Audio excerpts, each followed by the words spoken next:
കുറച്ച് നാൾ മുമ്പ് ഞാൻ ഈ ലിക്വിഡ് എംബ്രോയ്ഡറിയെ കുറിച്ചൊരു വീഡിയോ ചെയ്തില്ലേ, പക്ഷേ ഇത് വെച്ചിട്ട് നമ്മൾ കാര്യമായിട്ട് ഒന്നും ചെയ്തില്ലല്ലോ. അപ്പോൾ ഇത് വെച്ചിട്ട് നമുക്ക് ചെറിയൊരു വർക്ക് ചെയ്താലോ.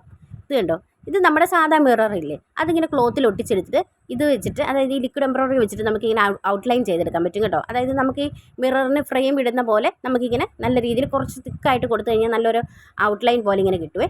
ഇതിപ്പം ഇത് വെച്ചിട്ട് ചെയ്യണമെന്നില്ല, നമുക്ക് ത്രെഡ് വെച്ച് ഫ്രെയിം ചെയ്ത് എടുക്കാൻ പറ്റും. അല്ലെ തന്നെ അതൊന്നും പറ്റിയില്ലെങ്കിൽ പോലും ഇപ്പം മിററിൻ്റെ ഫ്രെയിം നമുക്ക് വാങ്ങിക്കാൻ കിട്ടും. അത് നമുക്ക് ജസ്റ്റ് ഒരു ഗ്ലൂ വെച്ചിട്ടൊന്ന് ഒട്ടിക്കുകയോ അല്ലെങ്കിൽ ജസ്റ്റ് ത്രെഡ് വെച്ചിട്ടൊന്ന് നമ്മൾ ഫിക്സ് ചെയ്ത് വെക്കുകയോ ഒക്കെ ചെയ്യേണ്ട ആവശ്യമുള്ളൂ. പക്ഷേ ലിക്വിഡ് എംബ്രോയ്ഡറി വെച്ചിട്ട് നമുക്കിങ്ങനെ ചെയ്തെടുക്കാൻ പറ്റും കേട്ടോ. ഈ ഔട്ട്ലൈൻ ഇങ്ങനെ കൊടുത്തിട്ടേ ഇത് വെച്ചിട്ട് അല്ലാതെ തന്നെ നമുക്ക് എംബ്രോയ്ഡറീസ്, അതായത് ചെറിയ പാറ്റേൺ ഒക്കെ വരച്ചിട്ട് അതിനകത്തൊക്കെ ഫില്ല് ചെയ്തെടുക്കുകയോ ഔട്ട്ലൈൻ മാത്രം കൊടുത്തെടുക്കുകയോ എങ്ങനെ വേണമെങ്കിലും നമുക്ക് ചെയ്തെടുക്കാൻ പറ്റുമേ.